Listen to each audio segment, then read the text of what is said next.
Whether you're a suburban athlete or an Olympic champion, you've got to work hard to get results. We've put over 15 years' experience into developing Active Man, combining vitamins, minerals and proteins. Active Man helps provide you with the nutrients you need to optimize performance and assist recovery. Discover the Active Man range, now available. Active Man, power up. Welcome to this week's Power Progress podcast, and this is series number 3, and I think I have Lee Hogarth back for the third time, I believe.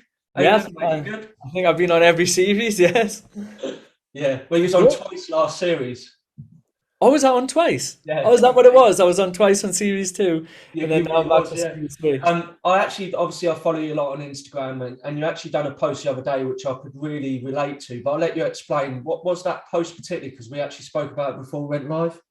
The why does positivity not always work for me? It was something along the lines of that, wasn't it? Yeah. But I think the thing that the point I was trying to get across was like sometimes in the whole positivity world, and we've spoke about this before, sometimes it's just a bit too far. It's just a bit too far-fetched, you know. And sometimes if we are too positive, then we can be setting ourselves up for failure. And this isn't like, don't think that I'm putting a downer on positivity and I'm putting a downer on anything. But let's face it, like we are most happy when what we expect to happen happens. Yeah. Now, life is hard sometimes. So like I can expect to be a millionaire tomorrow and I'm going to wake up very unhappy because I don't even play the lottery, so it's not going to happen, right? Yeah. And that's because the distance between what I expect and what actually life throws at me, or the reality of life, the gap is so big and so large. But if, for instance, like we can be positive, right? But we've got to have the right frame, and we've got to have the right situations in order to be positive about. Yeah. Does that make sense? Yeah. And the closer that gap is, the closer that what happens in life matches your reality, the more happy you are. Yeah. To give you a little example, like for those who's watching this on video, like, right behind me here on those glass boards are my goals, right? I'm a very goal-driven person, but I use these goals as tools, and I keep them in line with what I want, right? Now I've got 90-day goals, 60-day goals, 30-day goals, right? Very simple. All those work in line towards my vision. Now, I expect to achieve these goals based off past evidence. And I know where my discipline is. I know where my consistency is. I know what I can achieve and what I'm not able yet to achieve. I understand all of that, right?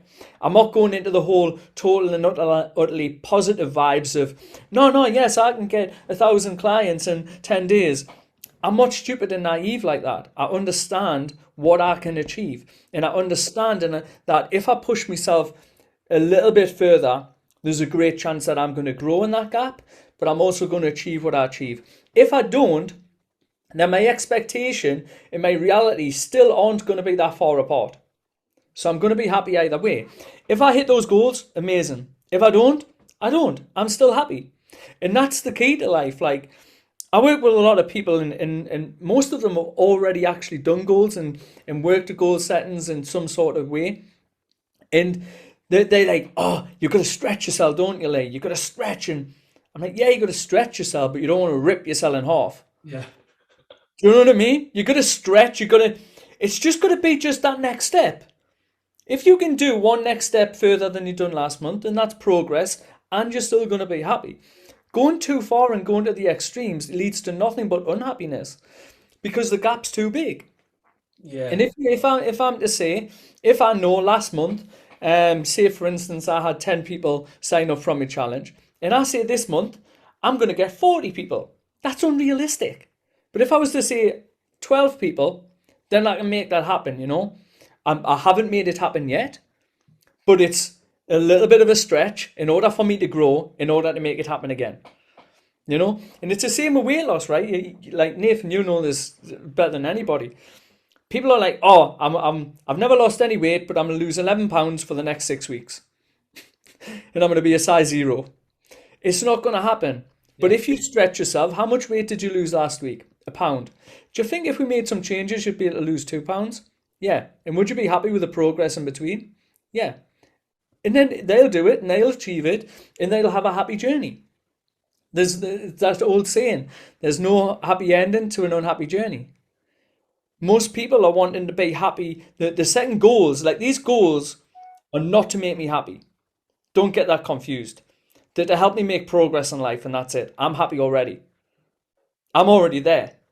It's not I'll be happy when, it's I'll be happy and. Yes. Yeah. In most people, they'll come to me and say, like, I want this and I want to do this and I want to do this. And I'm like, why? Oh, because I want to feel safe. Well, first you must feel safe. Because if that fails, you're going to feel even more unsafe. So let's work on the emotion first of feeling how you want to feel internally, and then start working towards whatever it is that you fancy adding to your life as a bonus. That's kind of where I come from. What's your take on that? Yeah. I mean, what springs to mind is when you remember like when you used to watch X Factor and they get these certain people which really can't sing. Yeah. They've been told by their parents probably, oh, you're a really good singer. They've been telling themselves, I'm a really good singer. And their expectations is they're going to be a famous singer.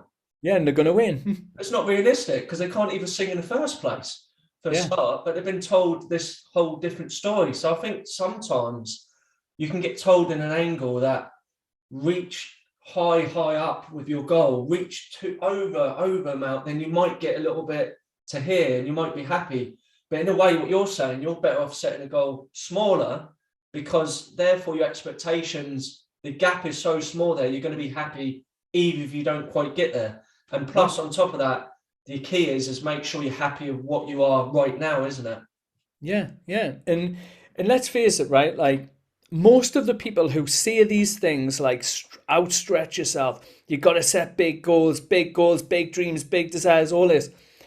Most of them have already cliche made it.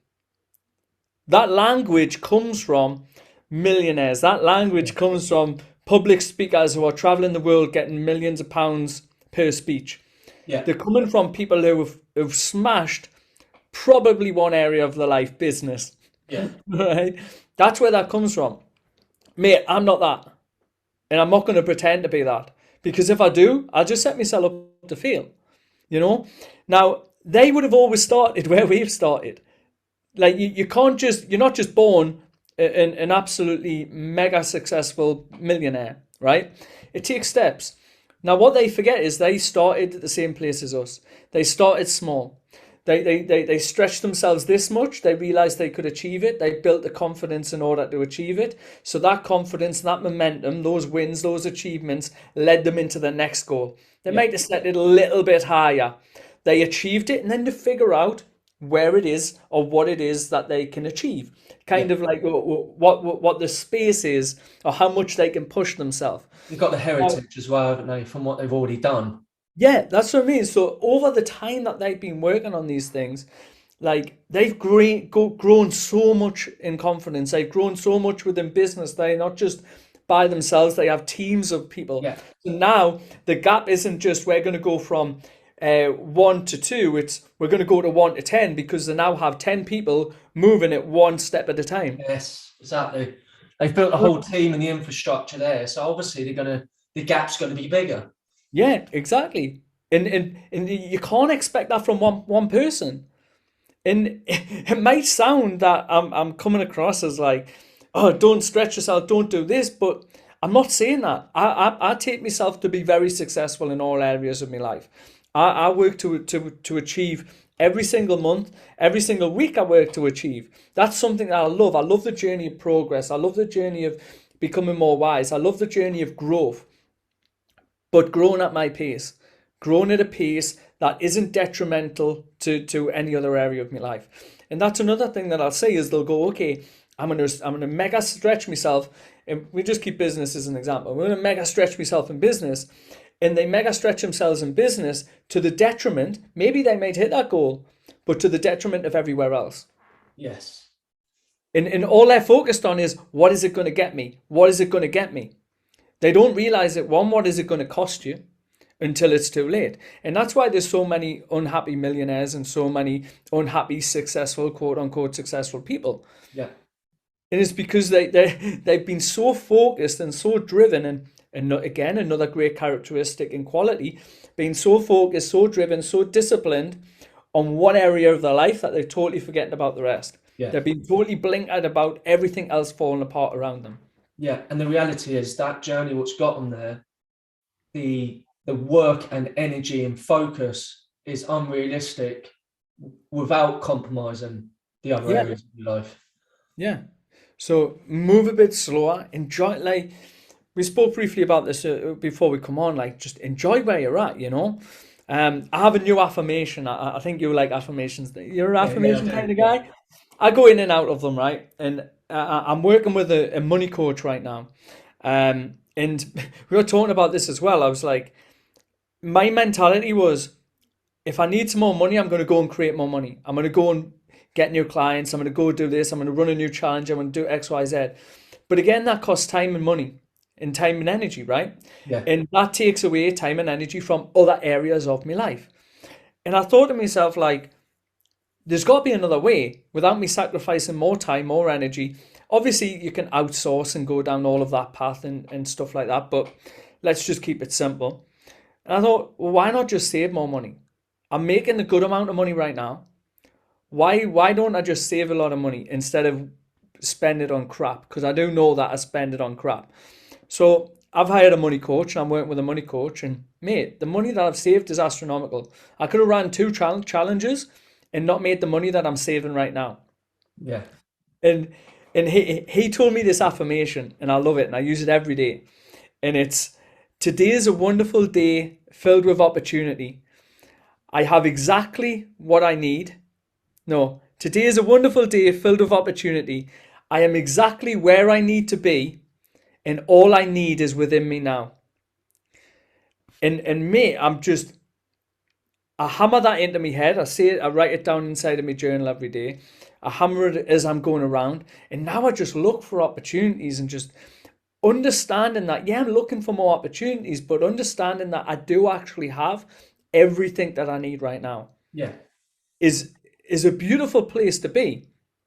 Most people, again, and this comes from experience in my coaching, particularly one-to-one clients, they're continuously striving for more because they're not happy with where they are right now. They don't realize they have what it is that they're trying to find.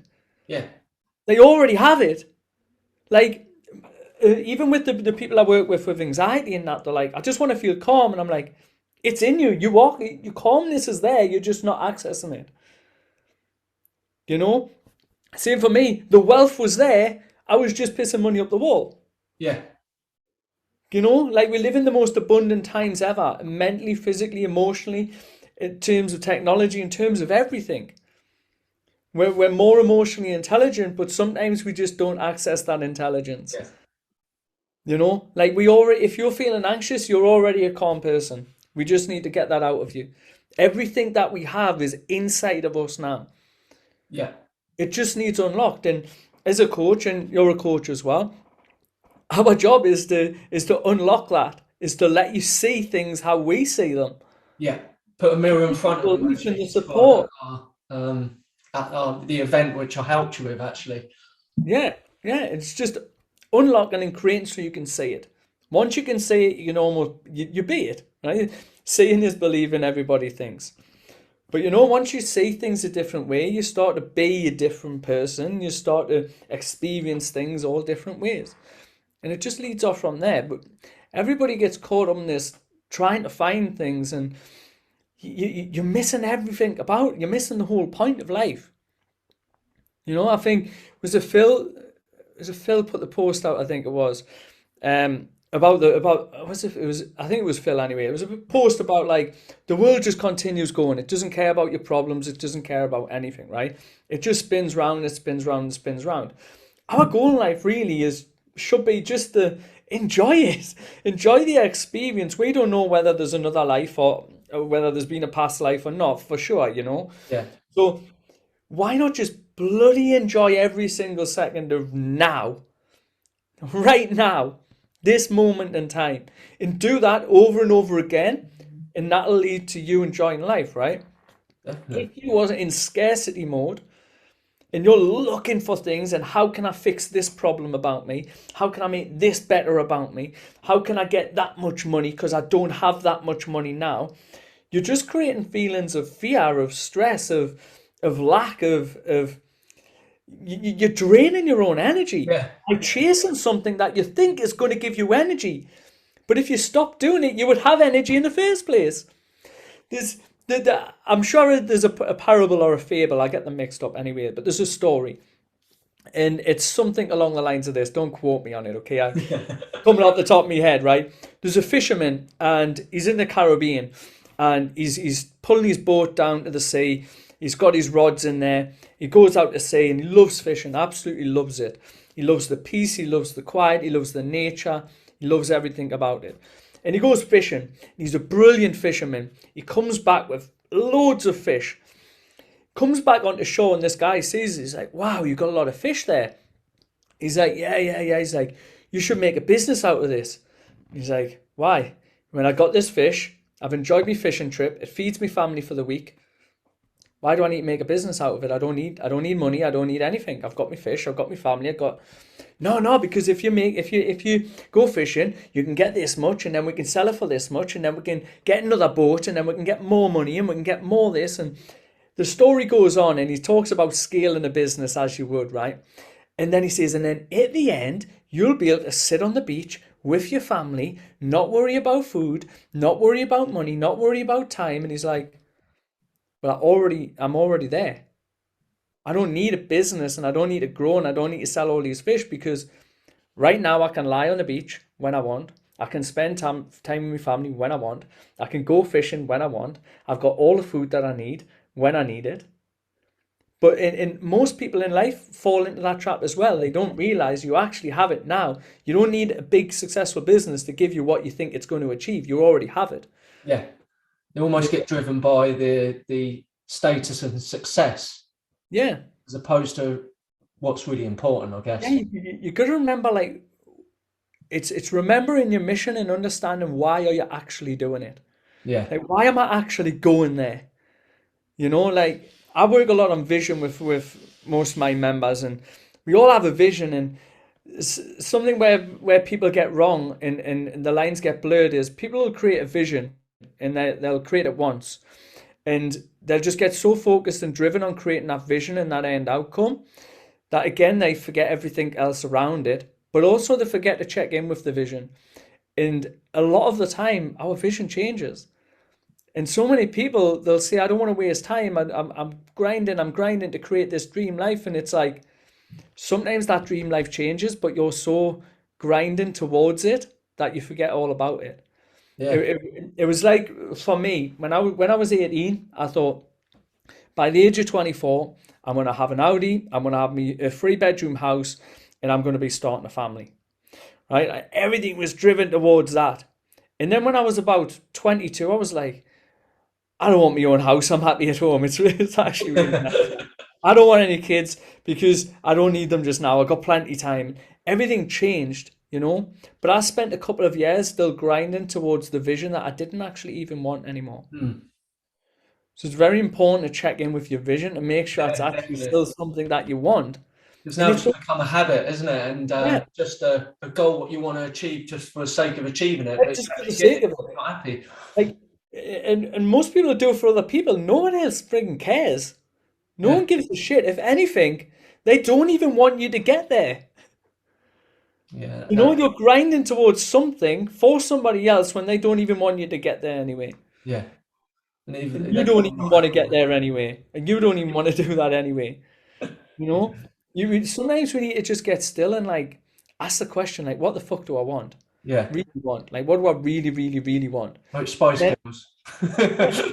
And then why? Most of the time, why is to bring about a feeling. We as humans have the emotional capacity to feel any emotion that we want at any one time. Most of it is driven by thoughts. Yeah, actions in like outside world and perceptions outside worlds and meanings and judgments we attach can distort that sometimes. But I have the full-on capability to feel anxious. I just choose not to, and I've chosen not to for 7 years. That's why I've not had panic attacks.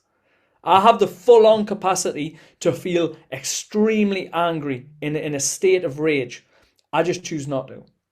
I have the full-on capabilities to feel calm, happy, content, passionate, motivated, driven. All of these things, they are what I choose to place my attention on. And that's what we need to do more before that's the starting point, is getting the feeling first and then amplifying it and compounding the feeling. Yeah. That's the only way you know that you're going to get the feeling you're expecting of achieving your goal. So for instance, say weight loss, right? I want to lose weight because I'm going to feel sexy. All right, how many pounds do you need to lose to feel sexy? Oh, I need to lose 10 pounds and I'll feel sexy. Oh, okay. Get to 9 pounds. Are you feeling sexier yet? No, I need to lose another 10 pounds. That's what generally tends to happen, isn't it? Like, no. Like, even if you lose a pound, you should feel more sexy. You lose 2 pounds, you feel more sexy. 3 pounds, more sexy. 4 pounds, more sexy. And by the time you get to 10 pounds, you'll be like, yeah, I'm sexy. But that's not how it works. What we need to do is feel sexy now. And if we lose a pound, we'll feel even sexier. And then we lose another pound, we'll feel even sexier than that. And then compound the sexier, feel it first. Yes. Get it in your mind first. Then everything is a bonus and an amplifier to the state that you're in already. And it's so much more happier then. The journey's so much more happier. Yeah, it's great. You know what? I think that's a really good part to finish. And I said, if you've experienced this yourself and you listen to this and can really relate, leave a comment. It'd be great to hear from you. Have you got any final thoughts to this conversation we've had about this positivity? Don't worry if you're not positive. I'd say that as well. Yeah. Don't worry if you're not positive. Most people, like, again, we all experience positive. We all experience negative emotions. We all experience everything. Don't get caught up in the trap of seeing everybody being positive on social media and thinking that that's what you need to be. Yes. Sometimes you just need to be exactly what you are right now. Nice way to finish. All right, mate. Well, hopefully you'll be on series 4, if not before. Maybe on series 3 again, you never know. Exactly. Great to have you, mate. Thank you. Chat to you soon. Thank you. Cheers. Bye now.